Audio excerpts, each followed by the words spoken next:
Hello guys, तो मैं ले आया हूँ बॉडी बिल्डिंग की बहुत सारी नई अपडेट्स। और जैसे लास्ट टू लास्ट वीडियो में हमने बात करी थी हंटर के बारे में, अब इस वीडियो में हम बात करते हैं एंड्रू जैक के बारे में। और एंड्रू कितने ज्यादा बिगर है इस बारे में तो इस गेस्ट पोजिंग से आपको अंदाजा हो ही गया होगा। I really don't think he was ever this big. अपने ऑफ सीजन में हमने इन्हें कभी भी इतना बिगर देखा है, ये इनका ऑल टाइम बिगेस्ट है। He is deep in the off season shenanigans. तो एंड्रू के triceps are growing like crazy man. यहाँ पर जब आते ही उन्होंने front double bicep pose hit करा ना, उनके ट्राइसेप्स जिस तरह से हैंग कर रहे थे दैट वाज इनक्रेडिबल। फिर जैसे ही वो साइड पोज में ट्रांजिशन करते हैं, उनकी hamstring man they were looking really improved. साथ में बैक पोजीज में जब वो जैसे ही जाते हैं गाइस, उनके लैट्स की थिकनेस वो भी बहुत ज्यादा विजिबल थी। तो डेफिनेटली गाइस यहाँ पर वो सबको डॉफ जैसा फील करवा रहे थे। एक तो इतनी अच्छी हाइट है उनकी, उसके बाद मसल मास जो उन्होंने अपने फ्रेम पर ऐड करी है वो चीज टोटली विजिबल थी। He was totally looking dominating in terms of the muscle mass he was carrying. अब देखो, इतना लंबा ऑफ सीजन, इतना अच्छा ऑफ सीजन एंड्रू को कभी भी इससे पहले नहीं मिला।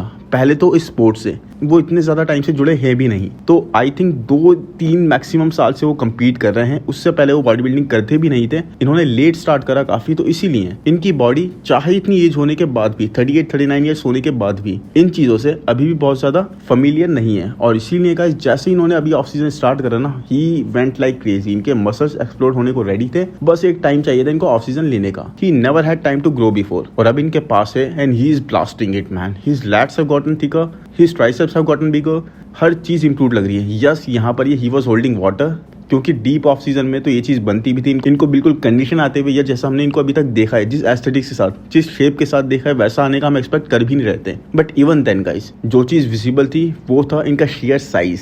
And I totally believe this is the year when he can really push for his placings. Yes, इस साल ये ब्रैंडन को बीट कर सकते हैं गाइस, ब्रैंडन करी को। सैमसन डाडो को क्या टक्कर दे सकते हैं? डेफिनेटली आई टोटली बिलीव ये साल वो साल है जब ये सैमसन को भी in terms of placing beat कर सकते हैं। क्या ये निक को बीट कर सकते हैं? क्या ये डेरेक को बीट कर सकते हैं? और क्या ये हार्डी को बीट कर सकते हैं? These are the big questions, but yes definitely I can see him pushing his placings up. अब देखो, लास्ट ईयर ही ये सीधे टॉप 6 क्रैक कर चुके थे, 5th प्लेस ले आए थे अपनी मिस्टर ओलंपिया में। लास्ट ईयर काफी सारे एथलीट्स नहीं थे, बट उसके बाद भी। बट क्या इस साल ये 5th से भी अप प्लेस कर सकते हैं? डेफिनेटली इनको जो चाहिए था वो तो इन्होंने कर लिया है और अभी भी कर रहे हैं। बिकॉज देखो, इनको अभी कम्पीट करना है टेक्सास प्रो में, जो कि है 15 वीक्स। अब देखो, उससे पहले दुबई प्रो, वहां पर अगर ये कम्पीट करते तो उसमें इतना ज्यादा टाइम नहीं है, because that show is in July. लेकिन वहां पर इनका कम्पीट करने का कोई प्लान अभी समझ में नहीं आ रहा, बिकॉज इस बारे में इन्होंने भी कोई बात नहीं करी है, किसी और ने भी कोई बात नहीं करी है। और अगर इनको करना भी होता तो अभी तक प्रेप स्टार्ट करने की बात ये कर चुके होते, या फिर ऑलरेडी प्रेप स्टार्ट कर ही चुके होते। बिकॉज दुबई में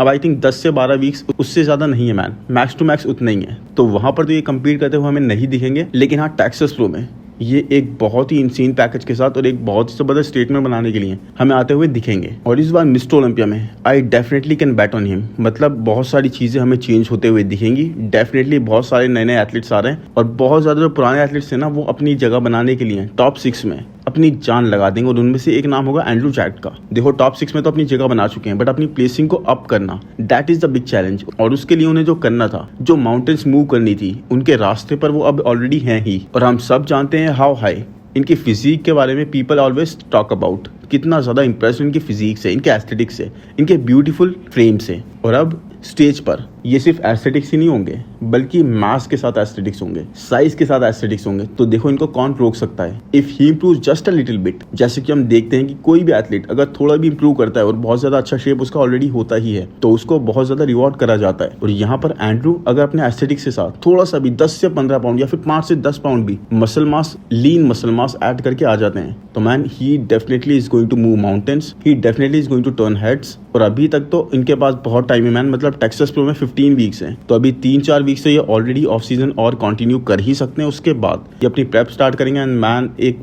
बिगर Andrew Jack with the same aesthetics, with the same lines, बहुत ही एक्सेप्शनल होगा देखने के लिए। बाकी आप बताओ, एंड्रू जैक की फिजिक आपको यहाँ पर कैसी लगी, और कितना ज्यादा मसल मास आपको लगता है इन्होंने ऐड कर लिया है? बाकी अब अगर चलें नेक्स्ट अपडेट पे गाइस, तो वो है माइकल क्रीजो के बारे में। और माइकल क्रीजो इस वक्त प्रिपेयर कर रहे हैं एम्परर प्रो स्पेन के लिए, एंड इस वक्त है 5 वीक्स आउट। यस, बहुत जल्दी टाइम भाग रहा है मैन। अब बहुत जल्दी हमें फिर से कम्पीट करते हुए दिखेंगे। और इस वक्त ये अपनी बैक को काफी इंप्रूव करने की कोशिश कर रहे हैं। लास्ट ईयर देखो, हमने इनकी बैक इंप्रूव देखी थी, इन्होंने डेफिनेटली उसमें डिटेल, उसमें 3Dनेस ऐड करा था, बट विद की कमी, वो अभी भी विजिबल थी, लेकिन उसके बाद भी अभी उस पर काम कर रहे हैं। तो आई थिंक इस बार ये अपनी कमी को यानी विद की कमी को काफी हद तक टैकल कर पाएंगे। बट उसके बाद भी we all want to see him training abs guys. हम सब चाहते हैं कि हम एक बार क्रिजो को उनकी कोर को ट्रेन करते हुए देख लें, उनके एप्स को ट्रेन करते हुए देख लें, या फिर सिर्फ कार्डियो करते हुए देख लें। बट आई थिंक गाइस ये हम सब लोगों की किस्मत में नहीं है। हम लोगों की किस्मत इतनी अच्छी नहीं है कि हम क्रिजो को कभी भी एप्स ट्रेन करते हुए देखें या फिर कार्डियो करते हुए देखें। वैसे jokes apart, Krizo without a doubt guys is improving show by show. Yes, देखो पहले तो हमने लास्ट ईयर का एम्परर प्रो देखा, वहाँ पर एक बहुत ही अमेजिंग पैकेज के साथ हमें क्रिजो दिखे, जहाँ पे हमने उनकी बैक देखी, उनकी कंडीशन देखी, उनका साइज देखा। उसके बाद वो आया मिस्टर ओलंपिया में। देखो मिस्टर ओलंपिया में उनकी कंडीशन बहुत ही इंक्रेडिबल थी, बट फुलनेस के साथ, साइज के साथ, यानी कार्ब लोडिंग के साथ उन्होंने थोड़ा सा सैक्रिफाइस कर दिया था। उस तरह से वो साइज कैरी नहीं कर रहे थे, थोड़े से ना स्ट्रंग डाउन लग रहे थे उनके मसल्स, लेकिन उसके बाद भी कंडीशन बहुत ही एलीट लेवल की थी। लेकिन उसके बाद आया इस साल का प्राग, जो सीजन के स्टार्ट में हुआ था, जहाँ पर सैमसन टाटा जीते थे, आपको याद होगा। वहां पर एक बहुत ही अच्छा बैलेंस ही लेकर आए थे कंडीशनिंग का प्लस फुलनेस का। वहां पर ये अपनी फुलनेस सैक्रिफाइस नहीं करके आए थे। तो एनीवेज गाइज, उसके बाद अब ये इनका होगा next show emperor pro Spain, और यहाँ पर इनका मुकाबला है बहरूस तबानी से, आंद्रे पेस्टी से, और साथ में मेरे ख्याल से नाथन डियाशा भी इसी शो में कम्पीट कर रहे हैं। तो इन सब से इनका मुकाबला है, और ये मुकाबला बहुत ईजी नहीं होने वाला गाइज, किसी के लिए भी नहीं होने वाला। मतलब मैं ये नहीं कह सकता कि बहरूस तबानी ही जीतेंगे या फिर क्रिजो ही जीतेंगे। सबके लिए एक चैलेंज यहाँ पर होने वाला है, और अगर यहाँ पर क्रिजो नहीं जीते हैं तो man what is the backup plan, क्योंकि कोई एक शो तो इनको डिसाइड और करना ही होगा, और अभी तक इन्होंने ऐसा कुछ डिसाइड करा नहीं है। तो इनके लिए मुश्किलें गाइस डेफिनेटली बढ़ जाएंगी, बिकॉज अभी तक कोई और ऐसा शो जहां पर कोई भी बड़ा एथलीट, इतना ज़्यादा बड़ा एथलीट कम्पीट नहीं कर रहा हो, तो हमने सुना नहीं है। क्योंकि हर एक शो में ऐसे 3-4 कंपेटिटर अब हमें देखने को मिल रहे हैं जहां पर मुकाबला बहुत ही टफ होता जा रहा है। तो क्रिजो के लिए ये चीज़ तो हो ही जाएगी, और शायद क्वालिफाई करना भी इस साल मुश्किल हो जाए अगर यहाँ पर वो जीत नहीं पाते हैं तो। वैसे मुझे लगता है यहाँ पर जीत जाएंगे शायद, बट अगर बहरूस नहीं कम्पीट करे होते ना तो मैं सर्टेन हो जाता इस चीज़ के लिए। लेकिन बहरूस के होते हुए things are going to be really difficult. But anyways guys, अगर चले नेक्स्ट अपडेट पर, तो वो है राफेल ब्रांडो की, और Rafael Brandao is going for a rebound phase. Yes guys, अब देखो इन्होंने जल्दी क्वालिफाई कर लिया। अब इसका बेनिफिट क्या है? जल्दी क्वालिफाई करने के बाद इनको पता लग गया कि मैन मुझे तो और साइज की रिक्वायरमेंट है, बिकॉज आर्नोल्ड क्लासिक ब्राजील से, ब्राजील में जब इन्होंने कम्पीट करा तो वहाँ पे टोनी बर्टन के सामने और गुड वीटो के सामने specially in terms of size कहीं कहीं ये लैग करते हुए दिखे, इन टर्म्स ऑफ विथ ये लैग करते हुए दिखे, और वो चीज इनको फौरन पता लग गई। इन्होंने उस पर वर्क करना स्टार्ट कर दिया। अब देखो उसके बाद इन्होंने कोई और शो प्लान नहीं करा, that is a very smart tactic. इन्होंने सीधा रीबाउंड फेज लिया। अब ऑफ सीजन में प्रॉपर्ली मसल मास ऐड करने में लग गए काफी ज्यादा, और ये मतलब 8 से 10-12 वीक और ज्यादा ये मसल मास ऐड कर सकते हैं, एक प्रॉपर ऑफ सीजन कर सकते हैं, और ज्यादा इंप्रूवमेंट कर सकते हैं। बिकॉज देखो साइज तो ये ऐड करके आए थे, इस बारे में there is no doubt, but अगर ये और साइज ऐड करते हैं तो it is going to be really good for him. तो वही चीज ये करने में लग गए हैं। साल के स्टार्ट में इन्होंने कंपीट कर लिया। अब देखो ये अपडेट जो हम राफेल की देख रहे हैं ना, इनके कोच ने पोस्ट करी थी, और साथ में राफेल ने अपने यूट्यूब चैनल पर ये वीडियो भी डाला जहां पर ये गेस्ट पोजिंग करते हुए भी, जहां पर ये पोजिंग प्रैक्टिस करते हुए भी हमें दिखाई दिए। तो यहाँ पर आप देख सकते हो definitely guys he is going for size, वो थिकनेस, वो फुलनेस पता लग रही है। स्पेशली इनकी हैमस्ट्रिंग यहाँ पे मुझे बहुत ज्यादा अच्छी लगी, और चेस्ट की फुलनेस भी। प्लस देखो ब्राजील की जैसी इनकी परफॉर्मेंस थी, वहां से क्वालिफाई तो कर गए, बट इनकी परफॉर्मेंस थोड़ी सी डिसअपॉइंटिंग तो सबको लगी। अब देखो जैसे आर्नोल्ड क्लासिक ओहायो में आए थे ना, वहां पर इनको जजेस ने भी बोल दिया था, उसके बाद टाइलर मेनियन ने भी बोल दिया था, कोई भी पोज इनका वीक नहीं था। तो वैसी एक्सपेक्टेशंस इनसे लग गई थी।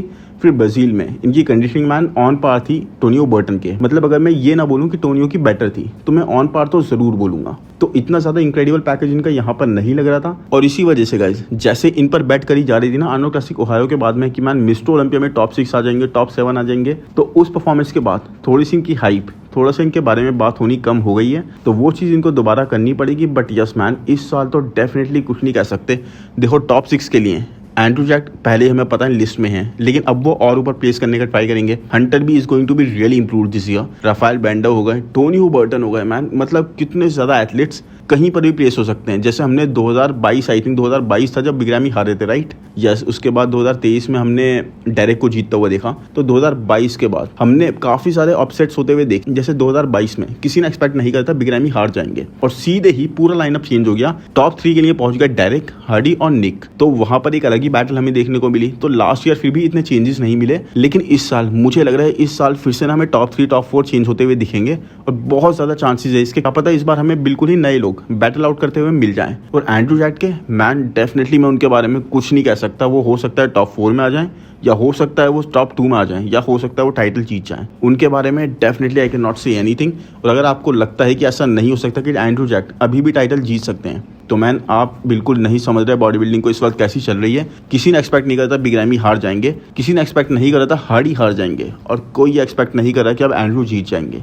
बट पोटेंशियल डेफिनेटली वहाँ पर है गाइस, कंडीशनिंग वगैरह and everything, plus added muscle mass, तो ये तो हो सकता है। Plus Rafael Brandao, I don't know man ये कहाँ प्लेस करेंगे। टॉप 6 के लिए एक अच्छे कंटेंडर बन सकते हैं, बट यस टॉप 7 टॉप 8 मैं डेफिनेटली इनको देखता ही हूँ। बाकी अभी से कहाँ से हम प्रेडिक्शन बनाने लग गए वो तो खैर एंड टाइम पे हम बनाएंगे। अभी बाकी चलते हैं नेक्स्ट अपडेट पर, जो कि है बहरूज तबानी की है। And Behrooz Tabani man is 5 weeks out from emperor pro. Yes Krizo की तरह ये भी 5 वीक्स आउट है and looking incredible as always. मतलब ये तो अभी से ही रेडी लग रहे हैं। अभी राइट नाउ तो he is the main guy of Milos. पहले मतलब सैमसन डॉलर थे, लेकिन अब माइलोस हर जगह पर इनको प्लेस करते रहते हैं। तो he is getting ready for Krizo, Andrea Presti and I think Nathan De Asha as well. 2022-2023 दोनों साल इन्होंने कंपीट करके क्वालिफाई कर लिया और इतनी ज़्यादा इनको मुश्किल नहीं आई गाइस, बहुत ही इजीली क्वालिफाई इन्होंने कर लिया था बहुत अच्छी फिजिक्स के साथ। लेकिन वही है मिस्टर ओलंपिया में कंपीट नहीं कर पाए वीजा इशू की वजह से। बट क्या इस बार हो पाएगा? खैर इस बार तो क्वालिफाई करने वाली बात ही मुश्किल लग रही है, बिकॉज देखो इन्होंने अभी 3 शो हमें बताएं। पहला शो स्पेन, वहाँ पर ये कंपीट करेंगे, उसके बाद इटली में भी कंपीट करते हुए दिखेंगे, फिर दुबई प्रो। अब देखो दुबई प्रो में मजा आएगा हमें देखने का, बिकॉज अगर एंड्रू जैक नहीं भी हुए, बिकॉज देखो स्टार्टिंग में उन्होंने अपना नाम दिया था, उसके बाद सुनने में अभी ऐसा कुछ आ रहा है कि एंड्रू जैक बैकआउट कर रहे हैं या फिर वो कंपीट नहीं कर रहा है, बिकॉज उन्होंने खुद से बात नहीं करी थी, उनके कोचेस वगैरह ने या रूमर वगैरह आया था कि वो कंपीट कर सकते हैं। लेकिन हाँ अगर वो नहीं भी होते गाइस तो नेक्स्ट जिला is definitely going to be दिया, बिकॉज मैंने आपको लास्ट वीडियो में बताया था ना कि उनके स्पॉन्सर्स वगैरह से डील वगैरह है, कॉन्ट्रैक्चुअल ऑब्लिगेशंस वगैरह है, तो उनको कंपीट करना ही पड़ेगा। तो यस मैन बहरूज तबानी से नेक्स्ट जिला का मुकाबला तो हमें जरूर देखने को मिल ही जाएगा। अब इसके अलावा और कौन उतरता है इस मैचअप में ये हमें नहीं पता, बट पहले तो सबसे पहले इनको मरहला जो पार करना है वो है एम्प्रो प्रो स्पेन का, और यहाँ पर इनको जीतकर क्वालिफाई करना है। अगर ये नहीं जीत पाए तो फिर इनके लिए चीज़ें मुश्किल हो जाएंगी, बिकॉज इटली में अभी हमें नहीं पता कौन कौन कंपीट करने वाला है। बाकी एम्प्रो प्रो इटली में इनसे हैवियर गाइस होंगे डेफिनेटली, क्योंकि देखो आंध्र प्रेस्टी भी ज़्यादा मसल मास कैरी करते हैं। नाथन डियाशा अगर वहाँ पर आते हैं तो वो भी एक अच्छा ऑफ सीजन लेने के बाद अब ज़्यादा मसल मास और ज़्यादा बिगर फ्रेम के साथ स्टेज पे होंगे। प्लस माइकल क्रिजो तो आप जानते ही हो। तो एनीवेज इनके लिए दिक्कतें हो सकती हैं इन terms of muscle mass, but conditioning में मुझे कोई डाउट नहीं है कि ये नेल करके नहीं आएंगे। He will be tested guys, ये तो होने वाला है कि इनका बहुत ज़्यादा टेस्ट होगा इन सारे ही शोज में अब, बिकॉज नेक्स्ट जिला के साथ भी अगर मुकाबला होता है दुबई प्रो में तो नेक्स्ट जिला ने भी हमें प्रूव कर दिया कंडीशन वो ला सकते हैं। हाँ उस तरह के प्रपोर्शंस उनके पास नहीं है वो बात अलग है, बट कंडीशन के मामले में, थिकनेस के मामले में he does not lack guys, वो चीज़ वो प्रूव कर चुके हैं। Plus he is also heavier, एक फ्री केयर बॉडी बिल्डर, जो कि बहरूज तबानी नहीं है। तो देखते हैं आगे क्या होता है। बट हाँ इस साल के सारे ही मुकाबले मैन बहुत ही ज़बरदस्त होने वाले हैं। कोई भी एक ऐसा शो नहीं है जहां पर एक इजी कंपटीशन हमें देखने को मिले। बहुत ही टफ नेल बाइटिंग बैटल हमें हर जगह देखने को मिलेगी। क्वालिफिकेशन पा लेना भी एक बहुत बड़ी जीत होगी इस साल हर एक एथलीट के लिए। टॉप 6 आ जाना, टॉप 10 आ जाना, वो तो एक अलग ही बात है। बाकी आप बताओ क्या आपको लगता है कि एम्प्रो प्रो स्पेन में बहरूज तबानी जीत सकते हैं, या फिर इनको इटली में चांस लगाना पड़ेगा और उसके बाद दुबई प्रो में कंपीट करके क्वालिफिकेशन हासिल करनी पड़ेगी? बाकी अब चलें अगर नेक्स्ट अपडेट पर, तो वो है स्टेफन मटाला की। और स्टेफन मटाला इस वक्त हो गए guys 8 weeks out. Yes 8 weeks हो गए इनको प्रेप करते हुए, और अभी तक इन्होंने 27 पाउंड लूज कर दिए अपने फ्रेम पर से। और उसके बाद भी guys he is looking much better than last time. Yes last year की परफॉर्मेंस याद है ना, दोनों टाइम पर 2 टाइम इन्होंने कंपीट किया था लास्ट टाइम, और पहली बार तो सेकंड आए थे, जबकि शो में इतना स्ट्रॉन्ग लाइनअप था भी नहीं उसके बाद भी। और दूसरी बार उस बार भी एक इसी लाइनअप ही था, लेकिन वहां पर ये जीतकर क्वालिफाई कर गए थे, बट किसी रीजन से कंपीट नहीं कर पाए थे। बट इनके फ्रेम को, इनकी फिजिक को काफी ज्यादा क्रिटिसाइज करा गया। बट इस बार he is carrying great fullness guys. इस बार इन्होंने अपनी फुलनेस बिल्कुल भी सैक्रिफाइस नहीं करी है। Some of the great muscle bellies ये यहाँ पर शो कर रहा है। Piotr is definitely guys proving himself all the time. जिसके साथ भी वो वर्क कर रहा है ना, एक मैजिक की तरह कर रहे हैं। उनकी फिजिक का बेस्ट वर्जन लेके आ रहे हैं, बेस्ट कंडीशन के साथ। और फुलनेस, स्टेफन को इस बार उनकी फुलनेस के साथ हम देख पाएंगे स्टेज पर, जो कि बहुत ही इंक्रेडिबल होगा। He is carrying great tiny waist, crazy proportions, fibres देख सकते हो अभी से इनके चेस्ट पर आप, साथ में एक्स बन रहा है इनके अपर चेस्ट पर, वो भी आप देख सकते हो। तो फुलनेस नेक्स्ट लेवल है। ट्राइसेप्स अमेजिंग लग रही हैं। मुझे नहीं लगता गाइस इनको क्वालिफाई करने में बिल्कुल भी दिक्कत आनी है। बहुत ही इंप्रूव पैकेज के साथ होंगे ये। अपनी लास्ट 2 परफॉर्मेंसेस से तो बहुत ही इंप्रूव आएंगे। देखो किस तरह से इनकी हैमस्ट्रिंग ड्रॉप कर रही है ना, incredible. Just the core guys, मतलब इनकी कोर मैं समझता हूँ कि अभी भी वर्क रिक्वायर्ड है, जहाँ पर इनके एप्स अभी भी उस तरह से डिफाइंड नहीं है। बट उसके अलावा आई रियली डोंट थिंक कहीं पर भी ये कुछ लैक कर रहा है।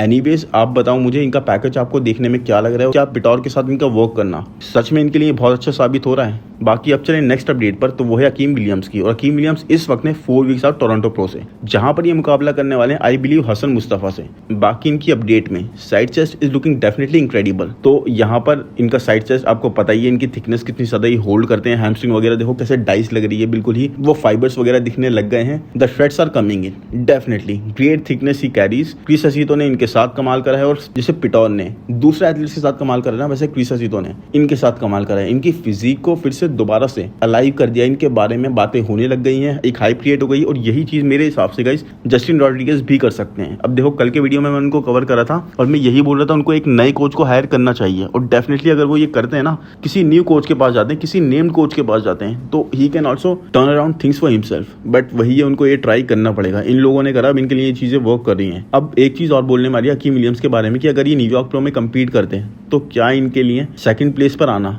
मुश्किल होता? क्या ये मार्टिन को या टोनियो को बीट नहीं कर पाते? मैन इस बारे में कहना ना बहुत ही मुश्किल है। अब मार्टिन और टोनियो दोनों ही अलग लीग में जा चुके हैं और हकीम विलियम्स फिर से एक बार दोबारा उस लीग का पार्ट बनते जा रहे हैं। तो मुझे लगता है कि एक अच्छा चेक अपने नाम करने का मौका तो ये था कि आप 4th आ जाओ, 3rd आ जाओ, 2nd आ जाओ, कहीं भी ये प्लेस हो सकते थे। मतलब ये हो सकता है मार्टिन को बीट कर देते, टोनियो को बीट कर देते। बट आप बताओ आपकी ओपिनियन में आपको क्या लगता है, क्या ये 2nd 3rd पे आ सकते थे? क्या ये मार्टिन को जो अब इतने ज्यादा इंप्रूव हो चुके हैं, या फिर टोनियो को मैन जो अलग ही लेवल पर जा चुके हैं, उनको बीट कर पाते? या फिर इनकी 4th प्लेस आती या फिर 5th प्लेस आती? और ये एक अच्छा डिसीजन है यहाँ पर कम्पीट ना करने का। बाकी आई होप ये वीडियो आपको पसंद आया होगा। पसंद आया है तो प्लीज लाइक कर दो यार, चैनल को सब्सक्राइब कर दो, नोटिफिकेशन बेल को दबा दो, कमेंट सेक्शन में जरूर बताओ ये अपडेट्स आपको कैसे लगी। Thank you, bye bye.